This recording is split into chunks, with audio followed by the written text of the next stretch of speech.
नमस्कार प्यारे बच्चों। आज है दिनांक 9 अगस्त वर्ष 2021। 10th H2 क्लास में मैथ्स 1 हम लोग कर रहे हैं। प्रश्न संग्रह 5.2 का बेसिक्स जो जानकारी है वो मैं आपको बता रहा था। और पिछले वीडियो में मैंने आपको समझाया कि यादृच्छिक प्रयोग किसे कहते हैं, नमूना अवकाश किसे कहते हैं और नमूना घटकों की संख्या किसे कहते हैं। यादृच्छिक प्रयोग अर्थात वो प्रयोग वो जिसमें जो है परिणाम एक से अधिक हो सकते हैं, लेकिन कौन सा परिणाम आएगा वो निश्चित नहीं होता। उसे यादृच्छिक प्रयोग कहते हैं। जैसे एक सिक्का उछाला तो हेड या टेल दोनों में से कोई एक आएगा, पर क्या आएगा पता नहीं, कोई निश्चित नहीं है। ऐसे दो सिक्के उछाले गए, तीन सिक्के उछाले गए, एक पासा फेंका गया, दो पासा फेंका गया, ये सारे क्या है, यादृच्छिक प्रयोग हैं। क्योंकि इसके क्या रिजल्ट आएंगे वो कोई निश्चित नहीं है, इनके क्या परिणाम होंगे निश्चित नहीं है। फिर नमूना अवकाश किसे कहते हैं?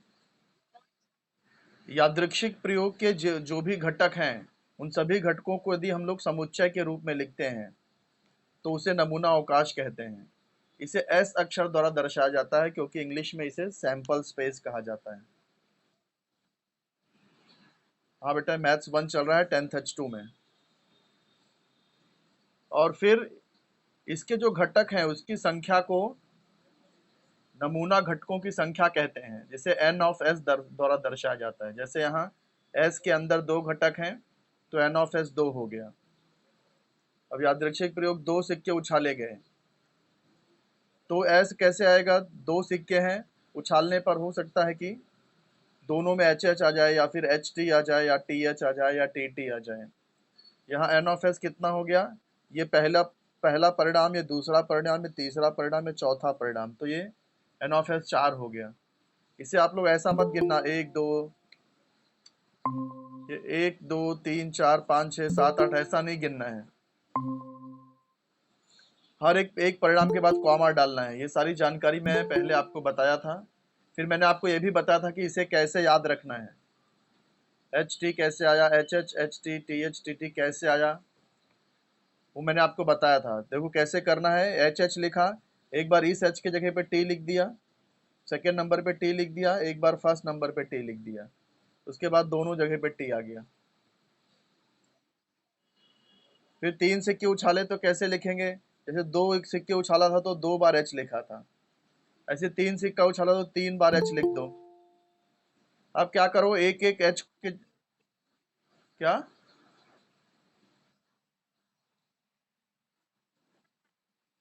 हाँ तीन सिक्के है ना, इसलिए 3 एच। फिर कॉमा, फिर कॉमा क्या किया, देखो एक एच हटा के उसके जगह पे टी लिख दिया, टी यहाँ ला। फिर क्या किया, टी को बीच में लिख दिया, फिर टी को पहले लिख दिया। इस तरह से मिल गया। ऐसे ही देखो ये भी करना है, जैसे कि ये तीन, जैसे 3 एच एच लिखा था वैसे 3 टी टी भी लिख सकते हैं। फिर उसमें से एक टी को हटा के एच लिख दिया तो क्या आ जाएगा, टी टी एच आ जाएगा। फिर एक बार बीच में एच लिख देंगे, एक बार पहले एच लिख देंगे। तो इस तरह से आपको ये मिल जाएगा, तो ये भी एक तरीका है। तो यहाँ कुल कितने घटक हैं? 1 2 3 4 5 6 7 8, तो एन ऑफ एस 8 हो गया। मैंने आपको सिखाया था डायरेक्ट एन ऑफ एस भी निकाल सकते हैं। कैसे निकाल सकते हैं? जैसे दो सिक्के उछाले तो 2 घाते 2 कर दो, तीन सिक्के उछाले तो जो 2 घाते 3 कर दो। ये जो पहले, क्या क्या बोल रहे हो?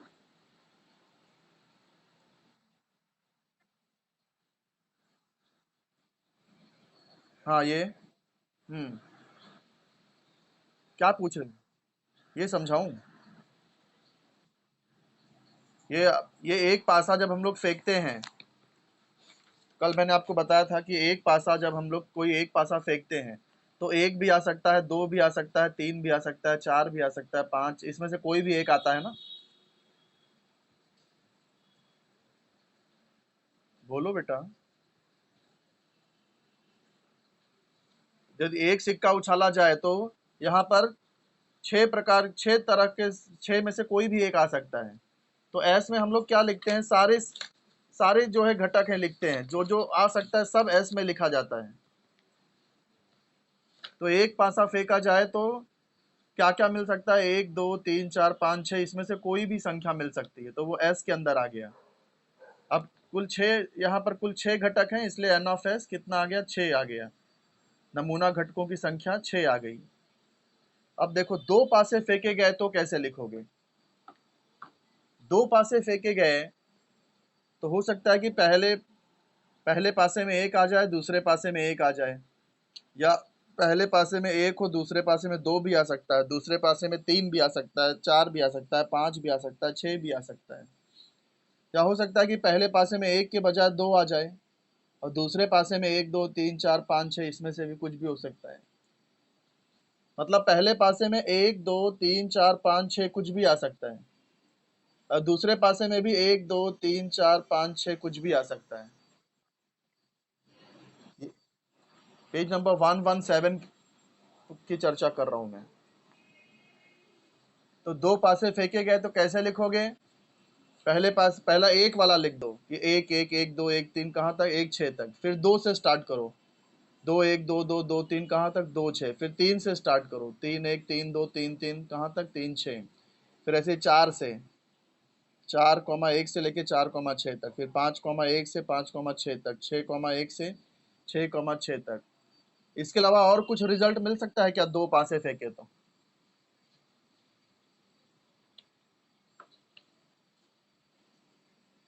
इसमें से ही कोई एक मिलेगा ना, दो पासे अगर फेंके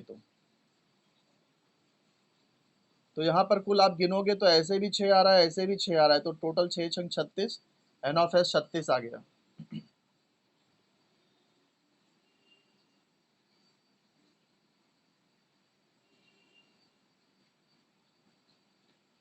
तो इसको कैसे हम लोग कर सकते हैं, देखो जैसे मैंने सिक्के में आपको सिखाया था कि 3 सिक्का उछाला तो 2 घाते 3 लिखो।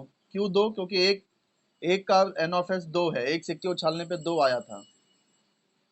तो वैसे यहाँ भी कर सकते हैं, एक पासा फेंका गया तो एन ऑफ एस 6 था, तो दो पासे फेंके गए तो क्या करो, 6 के घाते 2 कर दो, 6 के घाते 2।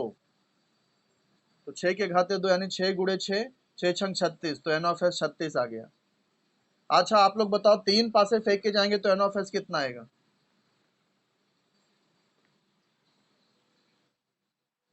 तो आंसर क्या आएगा, 6 × 6 × 6।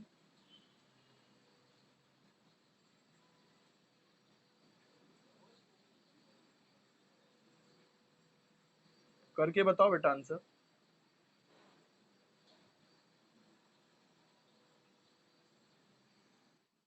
हाँ, 216 आ जाएगा। तो ये सब समझ गए, डायरेक्ट एन ऑफ एस कैसे निकाल सकते हैं, कभी कभी 1 नंबर के लिए पूछा जाता है।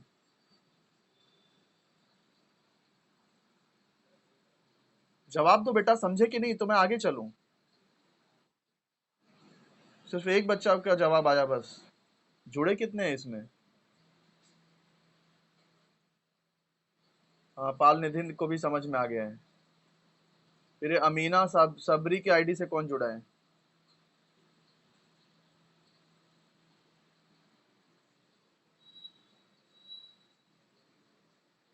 देखो बेटा, नहीं समझा तो भी आपको बोलना चाहिए, नहीं समझा। चलो,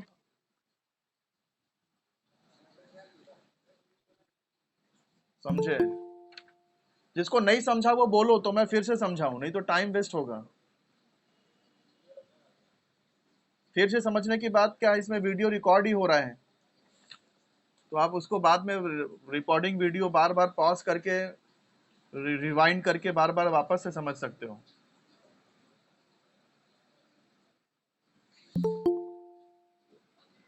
फिर भी यदि अभी वापस कोई समझना चाहे तो बोलो, मैं वापस समझाऊंगा। चलो आगे चलते हैं। अगला देखो, यादृच्छिक प्रयोग क्या दिया, 1 से 25 संख्या वाले कार्डों की गड्डी में से एक कार्ड निकाला गया है।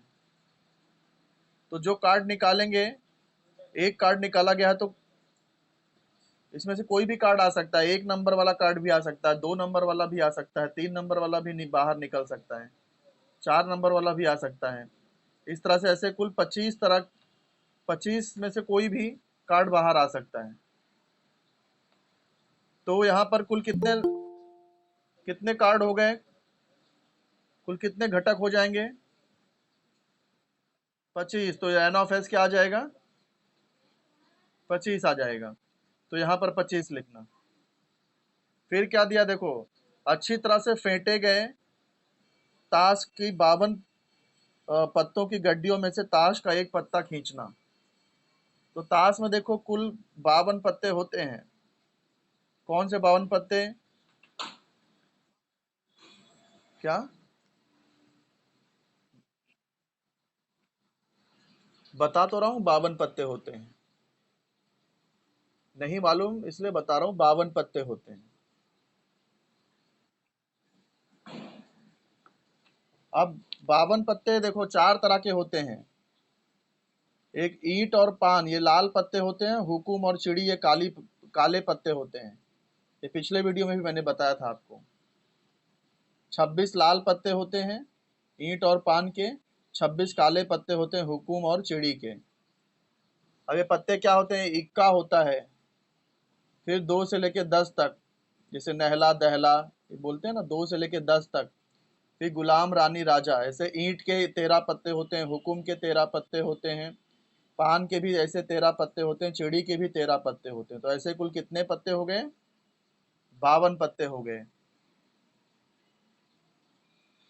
जिसमें से ये जो 3 पत्ते हैं, ये 3 पत्ते में चित्र बना होता है, इसलिए इन्हें चित्रयुक्त पत्ते कहते हैं या अंकित पत्ते।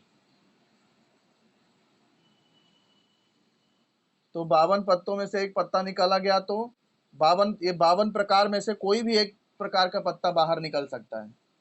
तो इसलिए एन ऑफ एस 52 आ गया। ये समझ में आया? तो 5.2 में हमको यही करना है। देखो क्या करना है, नीचे प्रयोग दिया है, हर सवाल में प्रयोग दिया है। हमें नमूना अवकाश एस लिखना है और नमूना घटकों की संख्या एन ऑफ एस लिखना है। जैसे कि पहला देखो, एक पासा और एक सिक्का एक ही समय में फेंका गया। तो पासा और सिक्का एक साथ फेंका गया है। तो पहले रफ में देख लेते हैं। पासा भी फेंका गया है और सिक्का भी फेंका गया है, दोनों पे फेंका गया है। तो पासे में देखो एक भी आ सकता है, 2, 3, 4, 5, 6, इसमें से कोई भी मिल सकता है। सिक्का में देखो हेड भी मिल सकता है, टेल भी मिल सकता है, इन दो में से कोई एक मिलेगा। अब देखो एस कैसे लिखेंगे हम लोग। नमूना अवकाश, हम 5.2 का पहला सवाल पहले का पहला करने जा रहे हैं। नमूना अवकाश पहले ज्ञात करना है। देखो ना यहाँ पे पूछा ना, नमूना अवकाश एस ज्ञात करिए। नमूना अवकाश एस, तो सबसे पहले हम क्या ज्ञात करेंगे? नमूना अवकाश। नमूना अवकाश को कौन से अक्षर से लिखते हैं? एस अक्षर से लिखते हैं। एक पासा और एक सिक्का उछाला गया। तो हो सकता है कि बेटा सिक्के में हेड आए, पासे में 1 भी आ सकता है। ये पहला परिणाम हो गया। या हो सकता है कि सिक्के में हेड हो और पासे में 2 हो, या हेड और 3 भी हो सकता है, या हेड और 4 भी हो सकता है, या हेड और 5 भी हो सकता है। आप लोग बोल नहीं रहे हो। हेड और 6 भी हो सकता है। या फिर हो सकता है कि सिक्के में हेड ना आए, टेल आए। तो क्या होगा? टेल के साथ 1 आ सकता है, या फिर टेल के साथ पासे में 2 हो, सिक्के में टेल हो, पासे में 3 हो, सॉरी, हाँ सिक्के में 3, हाँ बराबर, सिक्के में टेल हो और पासे में 3 हो, या सिक्के में टेल और पासे में 4 भी हो सकता है, टेल और 5 भी हो सकता है, टेल और 6 भी हो सकता है, टेल और 7 हो सकता है। नो, क्योंकि 7 तो आता ही नहीं पासे में। तो ये s लिख दिया। अब मेरे को बताओ कि इसमें n ऑफ s कितना हो गया?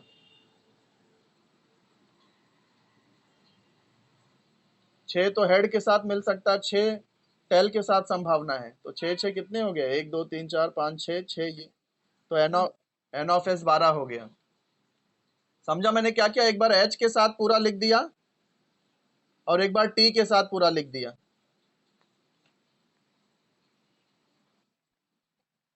हाँ, तो इसमें 5.2 में यही करना है आपको, एस और एन ऑफ एस। खाली एस और एन ऑफ एस ही पूछा है ना 5.2 में। हाँ, बस इतना ही है इसमें। अ- अब सेकंड क्या पूछा देखो, 2 3 5 इन अंकों से अंकों की पुनरावृत्ति ना करते हुए 2 अंकों वाली संख्या बनानी है। क्या प्रयोग दिया है? प्रयोग क्या दिया है? अंक कौन से हैं? 2 3 5, 2 3 5। इन अंकों से, इन अंकों से अंकों की पुनरावृत्ति ना करते हुए, अंकों की पुनरावृत्ति ना करते हुए 2 अंकों वाली संख्या बनानी है। 2 अंकों वाली संख्या बनानी है, ये प्रयोग है। तो एस कैसे बनाएंगे देखो, हमको 2 अंकों वाली संख्या बनानी है और क्या दिया है? अंकों की पुनरावृत्ति नहीं करना है। मतलब 22 नहीं लिख सकते, 33 नहीं ले सकते, 55 नहीं ले सकते। जैसे हमें दो, अगर हम 2 लें तो 2 के साथ एक बार 3 ले लो तो 23 हो जाएगा, 2 के साथ एक बार 5 ले लो तो 25 हो जाएगा। लेकिन 22 हम नहीं ले सकते क्योंकि यहाँ ये की पुनरावृत्ति हो गई, अंक रिपीट हो गया। पुनरावृत्ति मतलब रिपीट नहीं करना है, तो 22 नहीं ले सकते। फिर 2 के साथ हमने 3 5 लिया, वैसे 3 के साथ ले लो, 3 के साथ एक बार 2 ले लो तो 32 हो जाएगा, 3 के साथ एक बार 5 ले लो 35 हो जाएगा। 33 हम लोग नहीं ले सकते। क्यों नहीं ले सकते? क्योंकि अंकों की पुनरावृत्ति नहीं करनी है। फिर 3 के का भी हो गया, 5 का भी ऐसे ही कर लो, 5 के साथ एक बार 2 आ जाएगा 52, 5 के साथ 3 आ जाएगा 53। लेकिन 5 और 5 ये नहीं लिख सकते। क्यों नहीं लिख सकते?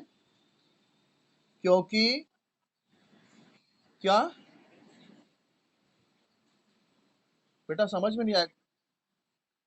हाँ, पुनरावृत्ति नहीं करना है। अगर यहाँ लिखा होता कि पुनरावृत्ति कर सकते हैं तो हमको ये 22 33 और 55 भी लेना पड़ता।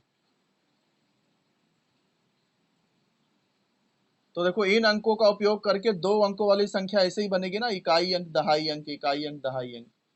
तो तो एस के अंदर क्या आ गया? 23, पहला अंक 23 आ गया, दूसरा अंक 25 आ गया, तीसरा अंक 32, फिर 35, फिर 52, फिर 53। तो कितने घटक मिले? 1 2 3 4 5 6 घटक। तो एन ऑफ एस हो गया 6। तो ये आपका दूसरा सवाल भी हो गया। अब चलते हैं तीसरे सवाल पर।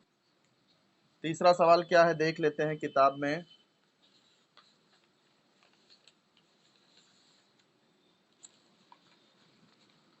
तीसरा सवाल क्या है देखो, 6 रंग यहां पर दिया है,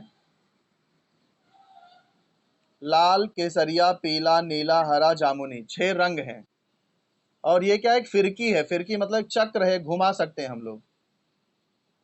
ये जो तीर का निशान है, ये कौन से रंग पर स्थिर होगा हमें बताना है। जैसे चक्री को हमने घुमाया तो चक्री थोड़ी देर घूमेगी फिर रुक जाएगी ना।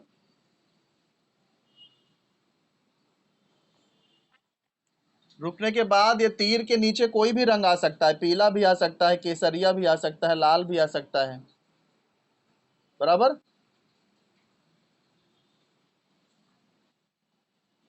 तो यहाँ प्रयोग क्या दिया है? 6 रंगों वाली फिरकी को घुमाने पर उसका तीर कौन से रंग पर स्थिर होगा? तो इसका आंसर क्या आ सकता है? वो जो तीर है, कौन कौन से रंग है आप लोग बोलो, किताब है ना आपके पास? हाँ। लाल भी हो सकता है, एक एक एक करके बोलो। केसरिया भी हो सकता है, या पीले रंग पे भी तीर आ सकता है, नीले रंग पे भी आ सकता है, नीला। हाँ, हरा, जामुनी। एक, दो, तीन, चार, पाँच, छः, छह रंग दिए थे, छह हो गए। तो अब मुझे बताओ एन ऑफ एस कितना होगा यहाँ। एन ऑफ एस, कुल छह घटक आ रहे हैं, तो एन ऑफ एस हो गया छह। ये मैंने आपको रफ में समझने के लिए बताया है, ये तो ये आपको लिखने की जरूरत नहीं है। आप रफ में लिख सकते हो अगर आपको इसकी सहायता लेनी है तो, पर ये कोई स्टेप नहीं। नहीं, अच्छा नहीं माना जाता है। लास्ट पेज पे कभी भी जब आपको आंसर पेपर मिलता है उसके लास्ट पेज में ऐसा रफ हेडिंग डालना है और वहां रफ करने का, और बाद में पेपर हो जाता तो उसको ऐसा कैंसिल भी कर दिया जाता है। ये तरीका है रफ करने का। तीसरा सवाल हो गया। अब चलिए चलते हैं चौथे सवाल पर।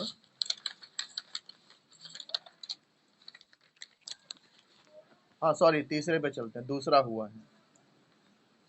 तीसरा सवाल देखो क्या दिया है, देखो यहाँ पर वर्ष 2019 के मार्च महीने में 5 के गुने में आने वाली तारीखों का वार मिलना। तो मार्च 2019 का यहाँ महीना दिया है, हमें देखना है 5 के गुने में कौन सी तारीख आती है और फिर उस तारीख में कौन सा वार आता है।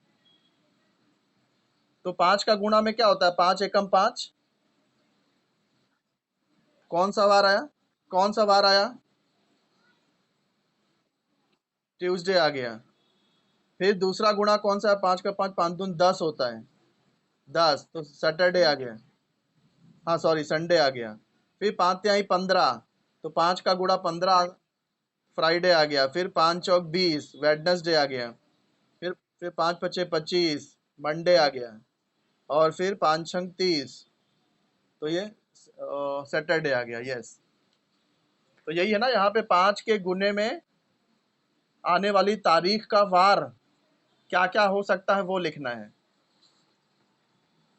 तो एस के अंदर क्या क्या आ जाएगा। ये पहला 5 तारीख को क्या आ रहा है, ट्यूसडे आ रहा है। फिर 5 दूनी 10, 10 तारीख को संडे आ रहा है। 5 तिहाई 15, 15 को फ्राइडे आ रहा है। आप हिंदी में भी लिख सकते हो, कोई जरूरी नहीं है इंग्लिश लिखना। हाँ, मंगलवार, रविवार, शुक्रवार। 15 का हो गया, 5 5 5 10 5 15। फिर 5 चौक 20, 20 को आ रहा है वेडनेसडे, तो वेडनेसडे आ गया।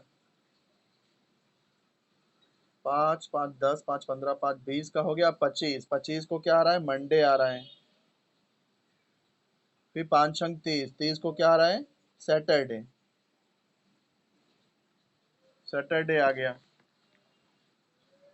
तो यहाँ एन ऑफ एस कितना हो गया, 1 2 3 4 5 6, 6। तो 5 के गुणज वाली जो तारीख है, उस तारीखों में ये सारे दिन आ रहे हैं, ये सारे वार आ रहे हैं।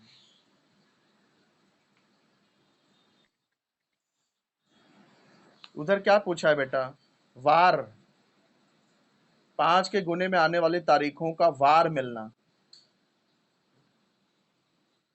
ये नहीं पूछा कि 5 के गुने में आने वाली तारीख मिलना। अगर ऐसा पूछा होता 5 के गुने में आने वाली तारीख मिलना, तो हम लोग 5 10 15 20 25 ये लिखते, 30 ऐसा लिखते। इसने क्या बोला है, 5 के गुने में आने वाली तारीखों का वार, वार मिलना, तो हमें वार लिखना पड़ेगा।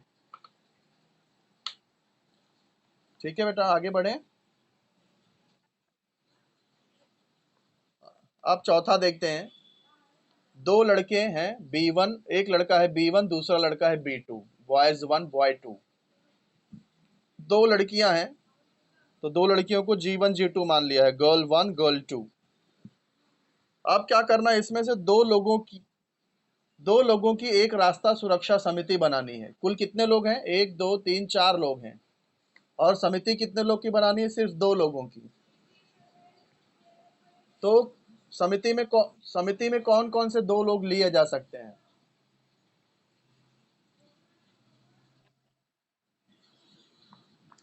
देख, लेकिन बॉयज भी दो है ना। First boy second boy, first girl second girl. तो देखो, अगर हम इसमें देखो, इसमें देख लो कैसे करते हैं। अगर सिर्फ लड़कों की समिति बनाए तो B1 B2 ही आ जाएगा। अगर समिति सिर्फ लड़कियों की बनानी है तो G1 G2 आ जाएगा, है ना। पहली पहली लड़की दूसरी लड़की। तो इसलिए वो तीसरा एग्जांपल यही है कि अगर एक लड़का और एक लड़की की समिति बनानी है तो कैसे बनाओगे? तो एक बार B1 के साथ लिख दो, B1 के साथ G1, तो एक ऐसा भी हो सकता है, या B1 के साथ G2 भी रख सकते हैं। तो B1 G1 B2 B1 G2, B1 के साथ ऐसा दो पॉसिबिलिटी है। अगर B1 को नहीं लेना है तो B2 G1 हो सकता है, या फिर B2 G2 भी हो सकता है। तो ये देखो, एक लड़का एक लड़की की समिति बन गई। लास्ट में नमूना अवकाश लिखना है। नमूना अवकाश मतलब जितनी पॉसिबिलिटी है सब। तो इसमें पहला, दूसरा, तीसरा, चौथा, पांचवा, छठवा, ये 6 बॉक्स में जो जो लिखा है सब इसमें लिख देना है, चौथे में। समझे कि नहीं? समझ रहे हो? तो चौथे का पहला अगर मैं इसको, पर एक बार इसको लिखने का तरीका जरा समझ लेना।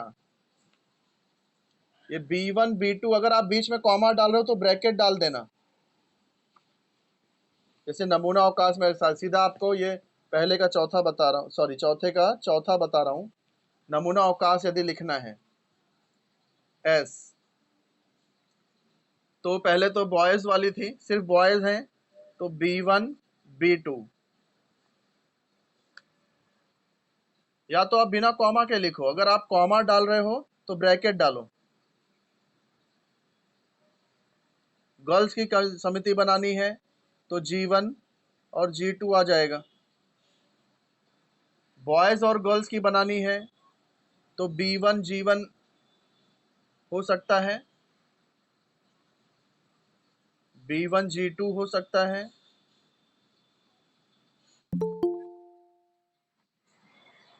बात तो एक ही हुई ना बेटा। अरे B1 G1 G1 B1, वही एक ही समिति, वो एक ही हुई ना। ऐसे ही अगर इसके B2 हमें लेना है तो B2 G1 या B2 G2। तो ये पूरा नमूना अवकाश हो गया। तो यहाँ पर आपका 5.2 खत्म होता है। तो लेक्चर यहीं पे स्टॉप कर रहा हूँ, 9 बजने वाला है, अगले लेक्चर का टाइम हो रहा है। तो आपको होमवर्क क्या दे रहा हूँ, ये 5.2 आप लोग सॉल्व करना, यही आपका होमवर्क है।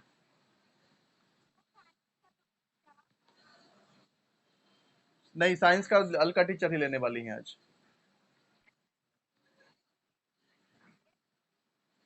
बेटा टाइम हो गया अगले लेक्चर का। कितने लोग आए वो बता दो।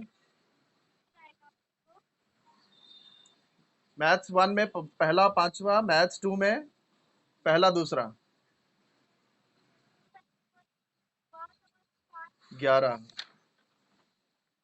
हाँ बेटा, सब ग्रुप में भी पूछ सकते हो ना, अभी क्यों टाइम वेस्ट कर रही हो? ग्रुप में पूछ लेना ना ये सब। बाय बेटा, बाय बाय बाय।